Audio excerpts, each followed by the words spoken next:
Getting paid faster is a huge value prop that we really lean into. We, of course, are solving for the small and medium-sized businesses. We're not solving for the Walmarts of the world by any means. And cash flow is king for those businesses. And so we want to allow for folks to be able to close that deal and recognize that revenue as soon as possible, instead of having to tap on the shoulder of your finance point of contact to see if they sent the invoice, see if the invoice was paid. And so getting paid faster, making sure that we can speed up that cash flow is absolutely huge.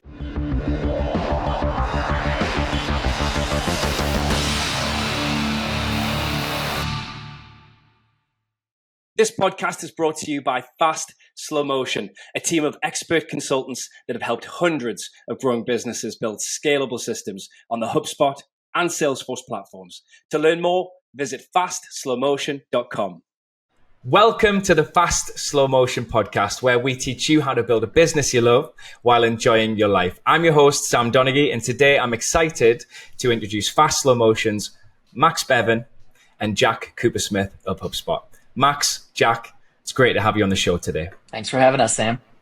So Max is a senior account executive at Fast Slow Motion, where he collaborates closely with clients to design tailored HubSpot solutions that drive both growth and efficiency. And Jack heads up go-to-market strategy for Commerce Hub at HubSpot, where he focuses on payments and commerce. And he's got over 8 years at HubSpot, where he brings his expertise to customer success, sales, and product teams, helping businesses to innovate and scale effectively. And in today's episode, Max and Jack are going to be delving into the impact that HubSpot has on business operations and growth. Thanks so much, Sam. Jack, how are you, brother? Absolutely fantastic. Thanks for having me today. Really appreciate it. Excited to dive in, man. Well, hey, Jack, you've been at HubSpot a long time. Tell us about your journey, how you got there, and then what you're doing now. I've been at HubSpot for just over 8 years now, actually. We have this term called the Hubiversary, and I just celebrated my 8th Hubiversary last week, actually. And it's been a really cool ride. I was employee number 700, more or less, and we have well north of 8,000 at this point. So it's been incredible to see the company grow and to see the product grow and to see our customers obviously grow along with us, which is the most important thing. I've had an interesting ride here over the years. So I started on our customer support team. You really understand the product and our customers when you are literally responsible for supporting it.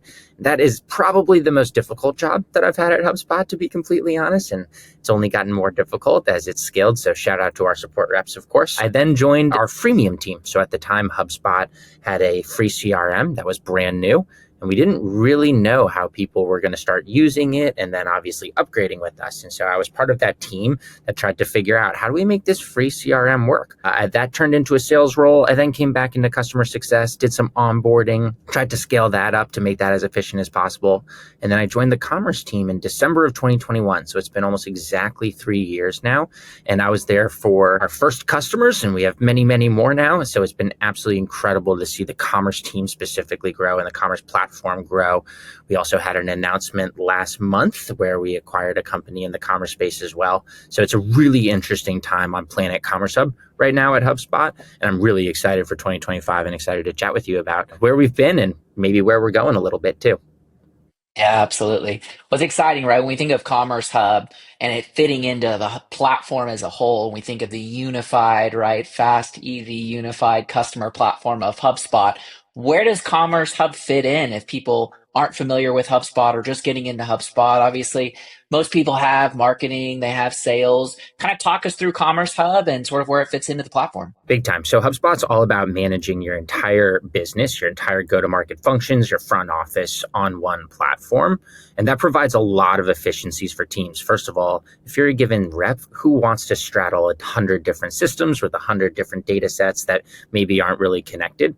And so our whole vision is to really manage your entire business on the HubSpot platform. Now, at the same time, to be completely honest, while I think every business should, of course, be using HubSpot, I'm biased there. Regardless of what you're using, unifying your teams and data in one place will unlock a lot of business efficiencies. So where does Commerce Hub fit in? HubSpot over the years has done a fantastic job at allowing businesses to attract more traffic to their website and grow their brand online. convert that traffic into actual leads, and then maybe warm those leads up a little bit to eventually pass it over to that sales team, where those sales teams will then close deals, pass it along to those service teams, and make sure that those customers are extremely happy, and ideally an evangelist of your business to then power that flywheel, get more leads in the door, and grow that business. Now, ultimately, you can run all of that on the HubSpot platform, including your website, including your data management and everything else. But there's one little piece that historically HubSpot hasn't solved for. And I would argue that this is probably the most important piece of the customer journey, which is really that last mile, or that last half mile, I guess, depending on how long your sales process is, of that sales process itself. So managing your deals within HubSpot, the status quo is that businesses will often hop into a completely separate tool for their proposals or their agreements. They'll then go to a separate platform for their billing, and then maybe have a separate platform managing the actual payments.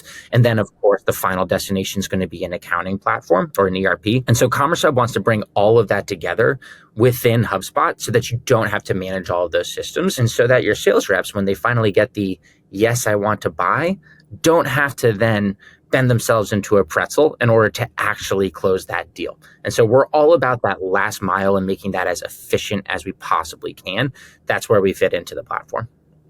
Yeah, very, very cool. I mean, when you think of kind of an overall sales process, just creating less and less friction, right? Time to value, time to revenue, getting paid more quickly, right? When you think of all those things that Commerce Hub can kind of bring together, what are some of your favorite tools? What do you like to most kind of leverage throughout the product? I promise I'll answer that, Max, but do you know how many tools on average a business uses just for their agreements, like their CPQ process? Yeah, tell me. It's 5. And that is way too many. We think it really should just be, 1.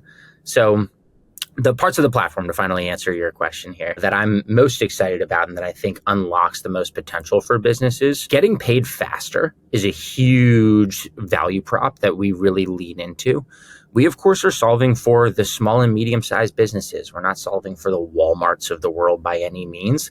And cash flow is king for those businesses. And so we want to allow for folks to be able to close that deal and recognize that revenue as soon as possible, instead of having to tap on the shoulder of your finance point of contact to see if they sent the invoice, see if the invoice was paid. And so getting paid faster, making sure that we can speed up that cash flow is absolutely huge. The other one is saving time. I haven't met a single person, and Max, I don't know if you have, but I haven't met a single person that likes to follow up on an invoice or likes to call someone and say, hey, you owe us money. And because of how we're building the product, you're able to capitalize on what I call the pipes underneath the HubSpot platform, which is really like our workflow automation and our reporting engine as well, to do all of that manual work that nobody wants to do. I have another stat for you that I'll throw out that I love. Intuit did a study a couple of years ago. In just the UK, there are more than 56 million hours wasted by businesses each year chasing down invoices. That is way too much time doing something that nobody wants to do. So getting paid faster, saving time, those are the two pieces that I think are the most valuable. And again, if you know how to do really like anything within HubSpot, you're going to know how to build all of those automation sets and reporting very easily with our platform. So that's what gets me the most fired up, is how that helps businesses get paid faster and save time. So I guess kind of a big question I had, Jack, is, when you think exactly what you were saying in terms of the tools and kind of what's in the tool belt at the very end of that mile, there's almost 5 different quote tools potentially that people are leveraging to go from deal closure, right, to actual agreement signed, to quotes in hand. So what is Commerce Hub not? Where do you guys want to leave off? How far do you want to take it? And at what point in the customer journey are you saying, well, that's a role for an accounting system, that's a role for an ERP? Kind of talk us through some of that, of how far we really want to go with Commerce Hub when we do think of that full funnel customer journey? It's a great question. And I'd say just from a pure product perspective, of course, as we continue to invest and grow, our water's edge is going to continue to move further out, which is obviously very exciting. I'm pretty darn confident in saying, though, that there are 2 places where our water's edge are not going to be moving. Now, I may eat these words years from now. Be forewarned on that, but I don't see us playing into the back office at all. And so when we think about accounting integrations moving forward, we're not going to be building an accounting platform for you to settle your books and manage your P&L on the HubSpot platform. we're very comfortable with the small and medium-sized businesses and sitting in that front office. My hope is that we can build out a little bit more of a middle office as we move into that commerce space. Accounting, ERPs, that's not an area where we're going to play. I think the other area that I'm confident in saying that we are not going to be playing in is classic e-commerce. I think a lot of times when people hear online commerce, they think of Amazon and Shopify and buying the sweatshirt that I have on or the coffee cup in front of me right now, for example. That's an area where HubSpot isn't really playing more broadly. And that's something where the Shopifys, the Amazons of the world have figured it out. So that's also an area where I foresee us integrating. We instead are more focusing on like the B2B business. And I'd also say that's an area that has been very underserved from a commerce process for a long time. Our lives are dominated by these e-commerce platforms in a huge way, and we all use them. There's been so much innovation there and very little innovation for those B2B side businesses. So that's where we're going to be focusing for the foreseeable future. Perfect. Well, you hit on it a little bit, right? So when am I as a business or when am I in a specific industry either too big, maybe too specific? Let's say I am leveraging Shopify. Let's say I am leveraging a QuickBooks, a NetSuite, whatever it may be. When is Commerce Hub not the right fit? And is there kind of a specific business or type of industry, more than others that are really leveraging the features and functionality of Commerce Hub? I'd say if you're looking for a classic shopping cart functionality, that's something that I would encourage you to look at an integration for, or like go directly with those platforms. When it comes to industries that really do work with our tools, anything in the professional services area, anytime that there is a considered sale, and that even falls into the B2C high ASP, so the high average sales price considered sale, think things like manufacturing, for example. And then another huge place where we're playing is around subscriptions, recurring payments more broadly. We can work with SaaS quite well right now. We're going to be doing a lot of work in the next couple of quarters to really solve for that area too. So ultimately, our whole vision, and frankly, I think that the Commerce Hub product line is following in HubSpot's footsteps more broadly around if you're a brand new business, get started with us today. And frankly, you can do so for free as well. And we don't want you to have to graduate from HubSpot. We don't want you to have to graduate from Commerce Hub either.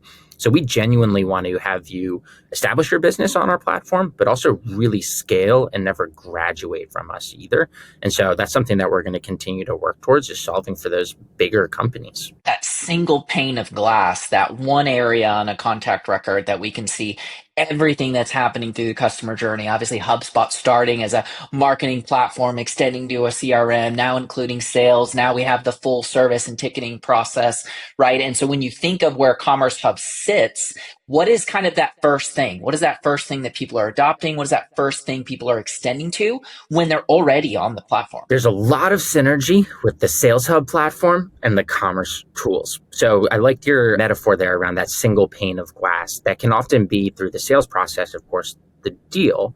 And what we often see is right when we get to agreement made, for example, or whatever language that you want to use, those reps are then jumping into a bunch of other platforms in order to actually close that deal. And that's if the rep has actual access to all of those platforms. They're often tapping on their manager's shoulder or finance's shoulder. I need all of these different approvals in order to make this happen. And so there's a lot of synergy just for the sales rep in seat, close this deal. Let's actually recognize that revenue. And so we're going to be doing a lot on that front next year when it comes to being able to simply click a few buttons and then get that proposal and then easily move into billing. And so I'd say if you're a rep managing your day-to-day, this would make your life a lot easier. And then, of course, if you zoom up from a leadership perspective, consolidating your tech stack and really being able to consolidate your data and lean into the power of HubSpot is very significant. It's a huge unlock for a lot of businesses.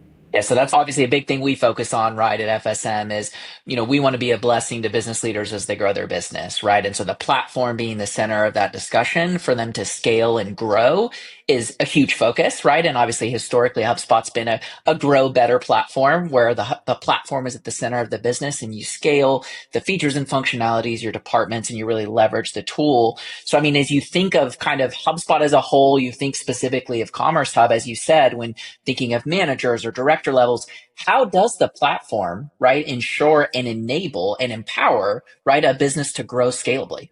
I'm curious your take on that because I know, Max, that you have a lot of experience in this space. I'd say Data is king, ultimately. If you're going to be making data-driven decisions to move your business forward, it doesn't really help if all of your data is completely disconnected. And so one of the features that isn't necessarily Commerce Hub, but I just love it, is that sales workspace that we're working on. It really does enable a given person, but also their manager, their manager's manager, to be able to come into one place and understand what are the biggest opportunities, where are things getting stuck, where should we be focusing. One of the areas we're also going to be investing our resources to is around deeper forecasting on revenue. That is something that is very compelling to a rep, of course, but also things like revenue projections, analytics around your recurring revenue. So those are areas that will help businesses make those right decisions and ideally identify within their teams, like who has figured out this secret sauce and what is this secret sauce and how can we scale that to the rest of the team. So I'd say it all really starts with data.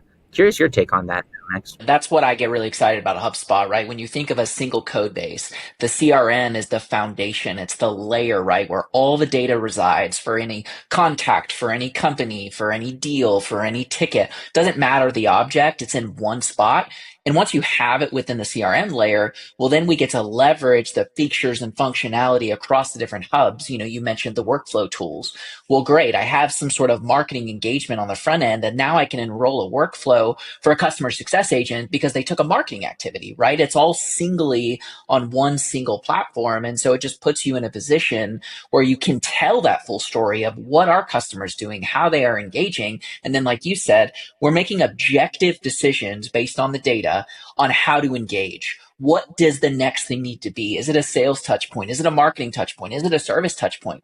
Well, it depends. Where are they, right? It might be a billing touch point.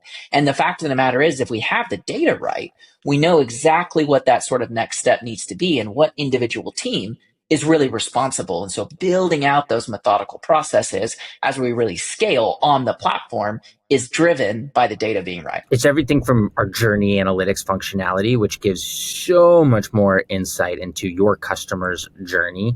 It's everything as well from being able to connect marketing assets with dollar signs too. That is a hugely compelling thing. There's so many marketers that we've connected with over the years that are like, we don't get the credit that we deserve. Well, you can look at how much revenue you truly impacted, you'll get that credit. And that's very difficult to do in a world where everything isn't together. I'd also say, Max, that you're spot on when it comes to that unified data layer. That is our CRM. I used the term pipes underneath everything earlier. That's what I'm really referring to is reporting automation and segmentation, to be very specific, underneath that CRM platform. Now, you mentioned a little bit earlier, Max, the whole concept of fast, easy, and unified. That is very much the three words that HubSpot is using all day, every day now. Which I think is great. Now, on the unified piece, I'll reflect a little bit. One of the things that HubSpot has done really well over the years is we have these public lines that we very much think are how businesses should be thinking about how they run their operations. Those lines, though, will often impose a bunch of internal discipline on HubSpot as well. So when it comes to unified data, that also means making sure that everything within that unified data layer is structured the same way, so that you can take advantage of absolutely everything. So what do I mean by that? Right now, those marketing assets with dollar signs are all about the sum of the closed won deals. So essentially, those deals that you put into that one specific deal stage. As we continue to invest in commerce and we genuinely know how much money you recognized, all of that data is going to be a lot more powerful and will give you even more insights and will really allow for you to ideally grow better. And not to mention, right, if we have the smart layer CRM, now we have this whole AI function, right, where we have the data in there. And what's been the conversation there when we think of the future of Commerce Hub, when we think of the future of that unified data layer, how are we then, like you said, with forecasting and projections and sales, what's going to be the AI impact? How much further are you going to be able to extrapolate that data in a way that's useful for the end user? AI is definitely a big buzzword across the board, but AI is definitely something that from the very top down at HubSpot, everyone is being pushed to think about what is the role there? How can we plug that in? Now, I don't want to get too ahead of everything because, we're still in planning. We're still figuring out next year. If I'm to get out my crystal ball, though, and place some bets, again, we can timestamp this. We're moving in a world where we're thinking a lot more about agents. So like what more can the platform do with both the structured data that we have as well as all of the unstructured data in our ecosystem as well? That's something that the HubSpot team is thinking a lot more about. Could I see a world next year where we have something like a quoting or a proposal agent, for example, where a sales rep, again, is working within HubSpot, managing their deals, and then maybe based on the conversations they've had on that recorded phone call, for example, click a couple of buttons in theory and then have a nice clean proposal, maybe with a couple of options based on that phone call that you had, and then let the buyer choose and pay, and then move that data into the accounting system and call it a day. I wouldn't be shocked if we saw that. Now, again, we'll see. We can timestamp this. I bet $5 on that right now, though. $5, what a wager. Yeah, I mean, I can see that how much can we reduce from an adoption perspective that the salesperson feels, right? That they work for the CRM rather than the CRM working for them, right? And so if we can go send an agent, right, to do some business analyst work of reviewing the calls, getting a proposal together, getting a quote in place, sending it out to the customer, getting their feedback, and then all of a sudden, I click on my dashboard or I look at my email and I have a close won deal, and steps 3, 4, and 5 have been done for me. What a world to end up in, right? How much more time is a salesperson getting back? How many more deals can I progress and can I work when agents, right, are supporting the pieces that can be automated? I may have to steal that line around the CRM working for you, not you working for the CRM, because that's spot on. Ultimately, technology is an inhibitor for so many reps. And again, that last mile is a really important one. And instead of folks having to jump through hoops and figure out, wait, can I add this discount to this line item? Or who do I need to approve this? Instead, focus on building relationships with customers, because ultimately that's what humans are best at. That's what I would wager computers will think hopefully never be that good at. And that's where reps want to spend their time, not working for the CRM. I think that's a great line. So technology shouldn't be the inhibitor. It should allow for people to build relationships with their customers more. So Jack, what kind of a learning curve for a business would there be when they start using Commerce Hub? So frankly, not that much of a learning curve, Sam, because one of HubSpot's superpowers is that really unified user interface. So if you're comfortable in the company's index page or the contacts index page, you go to our subscriptions, invoices, and payments, and my bet is you're going to know exactly what you're looking at. And so I'd say the learning curve when it comes to just like understanding how everything ties together, if you have experience with HubSpot, you're not going to be very surprised by any means when it comes to the commerce tools in front of you. Where I think the biggest learning curve comes in is really just being comfortable with change. I've talked to so many business leaders that over the years have said, like, my marketing function needs some work, my sales function can speed up, and I know that we can support our customers a little bit better. And they're never really thinking, like, how do we actually make money? What is our buyer experience here? And so being able to change that is something that I recognize is scary, because if you're going to rock any boats, rocking your money boat is a pretty sensitive one. And so I think it's really just the change management piece and being willing to rethink how you do your commerce process. Because frankly, so many businesses haven't really changed it much since the 90s, even for so many companies. So that's my take. Max, I'm curious your take as someone who has helped so many different businesses adopt these tools. I think the biggest thing, like you said, is the UI, right? It feels familiar. You naturally know where to go as you go through the quote tool, as you set up HubSpot payments, as you think through it, right? It's all a very similar design. And so therefore, right, if you are familiar with HubSpot, if you've been using the tool, it's very intuitive because, right, it's designed by the same people, it's designed by the same base, it's a unified sort of system. And so I've really enjoyed, right, to see how you guys as the commerce team have continued to extend the functionality into other areas of the platform. Simple example, right, is meeting links. Maybe everyone's favorite tool that's existed in HubSpot for years and years and years. And now with the simple click of a button, we can gate a meeting link, we can install a payment link, and you have the ability to basically take payment through a meeting link. Well, what you did is you took a native feature of the product and you just extended it and you added a little bit of sugar on top with commerce functionality. And so those are the ways that it just feels like you can start to leverage the Commerce Hub platform without having to really even learn new tools in some areas. Jack, what is one of your favorite Commerce Hub customer stories? Either share the logo or don't share the logo, but just tell us kind of one of your favorite stories, use cases of set up Commerce Hub, where they end up. I love that question. I'll call out two. So I mentioned earlier, like the businesses and the industries that tend to see a lot of success with our tools. I'll call out one that's like paid meeting link adjacent because I think it's a great example of a vertical that is resistant to change and this one company that is embracing it and seeing quite a bit of success. So I've talking to so many businesses over the years that have said, Jack, I've sold through a sales rep for 50 years. I'm always going to be selling through a sales rep. My products or services are way too complex. We have our divorce lawyer who is using our commerce tools and selling consultations touchlessly on their website. If a divorce lawyer can rethink how they take their services to market, like you can too. It's been great to see them grow. I don't know if I would hope they grow too much because that's encouraging divorces. So I'm glad to see them happy with the tools, I guess I should say. And then the other one that stands out is we have one customer who sells like really complex and incredible sewing machines for quilts. And that's just one of those, like, you don't necessarily think that you're building for those type of people when you're, at the whiteboards in this building here and thinking about your ideal customer profile. But that's an example of someone who's already using HubSpot. They have a considered sale.